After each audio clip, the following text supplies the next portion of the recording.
to thank you guys for the love you showed me and my twin brother. It means a lot, and we really appreciate it. And as you guys have been asking how we separated because our parents passed away back in 2013, and we had to live with two different families. And that's when the inkinga started, because kuthiwa amawele awafanelanga ukuthi ahlukane, but because of the situation we were in, we had to. And he started taking drugs and all that. But now that I found him, I'm never gonna let him go again. So my biggest wish right now is to take him to rehab, but unfortunately I can't afford it.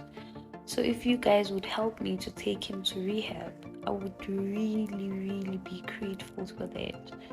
So yeah, and I think clothes and food and other things, I'll try to figure them out, but the rehab is a bit heavy for me.